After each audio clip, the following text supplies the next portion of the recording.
नया कंसेप्ट है, isotopes and isobars क्या होते हैं उसको समझने की जो है वो कोशिश करेंगे।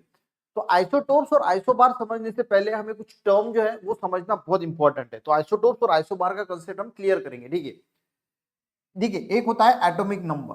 ठीक है, हमें पता है कि हर एलिमेंट का एटॉमिक नंबर होता है और उसका एटॉमिक मास भी होता है। तो एटॉमिक नंबर यानी क्या होता है, number of proton present in the nucleus of atom. जो एटम होता है उसके न्यूक्लियस में जो प्रोटॉन की संख्या होती है उसको हम बोलते हैं एटॉमिक नंबर। तो सबसे पहले एक चीज समझ गई, एटॉमिक नंबर क्या होता है, एटम के न्यूक्लियस के अंदर जितने प्रोटॉन होते हैं उसको हम बोलते हैं एटॉमिक नंबर। और दूसरा होता है एटॉमिक मास। अब इसके अंदर जो प्रोटॉन प्लस न्यूट्रॉन होते हैं, न्यूक्लियस के अंदर जो प्रोटॉन और न्यूट्रॉन होते हैं उन दोनों की अगर हम एडिशन करते हैं तो वो मिला के आता है उसका मास, यानी एटम का जितना मास है वो आ गया उसका मास। ठीक है, जैसे हमारी एज होती है और वेट होता है।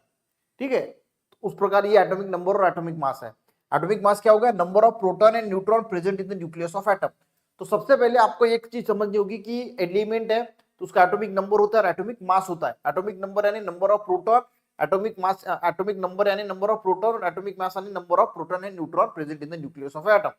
ठीक है, अब इसको लिखने की एक स्टाइल होती है। जैसे कार्बन है तो कार्बन को लेफ्ट हैंड साइड में एटॉमिक नंबर लिखा जाता है बॉटम में, और टॉप में लिखा जाता है उसका एटॉमिक मास। देखिए ये केमिकल सिंबल है, जैसे हमने यहाँ पे कार्बन लिया, एटॉमिक मास जो है वो ऊपर लेफ्ट हैंड साइड में, ये राइट हैंड साइड होगी, ये लेफ्ट हैंड साइड होगी।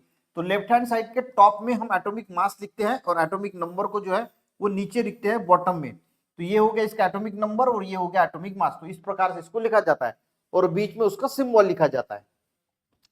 अब आइसोटोप्स की अगर हम बात करें तो आइसोटोप्स में क्या होता है, same atomic number but different mass number. तो वहां पे एटॉमिक नंबर जो है वो एटॉमिक नंबर सेम होता है। अब यहाँ पे अगर हाइड्रोजन के 3 आइसोटोप्स है जिनके यहाँ पे अगर आप देखोगे तो एटॉमिक नंबर सेम है, ये नीचे वाला क्या है एटॉमिक नंबर है तो ये सेम है, पर एटॉमिक मास नंबर डिफरेंट है। इसका 1 एटॉमिक मास नंबर है, इसका 2 एटॉमिक मास नंबर, इसका मास नंबर 3 है। यानी यहाँ पे अगर आप गौर करोगे तो नंबर ऑफ प्रोटॉन जो है वो सेम होते हैं। 1 प्रोटॉन है, यहाँ पे भी 1 प्रोटॉन है, यहाँ पे भी 1 प्रोटॉन है, पर प्रोटॉन और न्यूट्रॉन की संख्या अलग होती है। यहाँ पे 1 प्रोटॉन है, न्यूट्रॉन 0 है। यहाँ पे 1 प्रोटॉन है और 1 न्यूट्रॉन है, यहाँ पे 1 प्रोटॉन है और 2 न्यूट्रॉन है।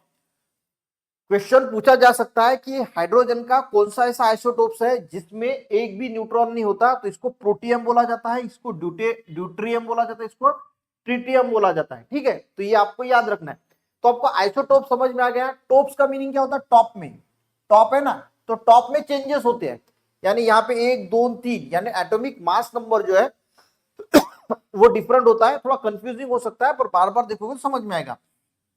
एटॉमिक नंबर सेम होता है, एक एटॉमिक नंबर इसका भी, इसका भी, इसका भी, और एटॉमिक मास नंबर जो है वो अलग होता है। ठीक है, तो इसको बोला जाता है आइसोटोप्स। एक और एग्जांपल देखेंगे, यहाँ पे अगर मान के चलो कि क्लोरीन है, क्लोरीन के 2 आइसोटोप्स होते हैं, यहाँ पे एटॉमिक नंबर 17 है, इसका भी 17 है। ठीक है, और एटॉमिक मास नंबर इसका 35 है, इसका 38 है।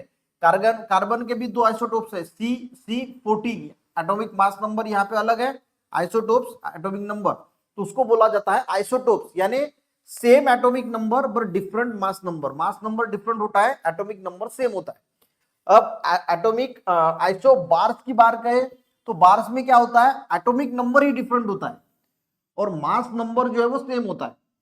आइसोटोप्स के उल्टा, आइसोटोप्स में क्या था, एटॉमिक नंबर सेम था, मास नंबर डिफरेंट था, पर आइसोबार्स में एटॉमिक नंबर डिफरेंट है और मास नंबर सेम है। जैसे कि ऑर्गन हो गया, ऑर्गन का एटॉमिक नंबर कितना है 18, पोटेशियम का एटॉमिक नंबर कितना है 19 और कैल्शियम का एटॉमिक नंबर कितना है 20। तो ये 3 जो है वो आइसोबार्स हो गए। क्यों, क्योंकि इनका जो एटॉमिक मास नंबर है ये तीनों का 40 40 40 है, तो ये आइसोबार्स हो गए।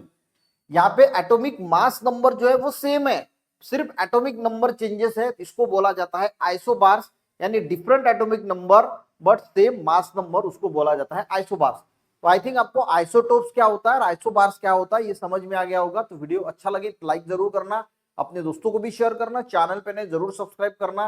मिलते हैं नेक्स्ट वीडियो में, तब तक के लिए जय हिंद।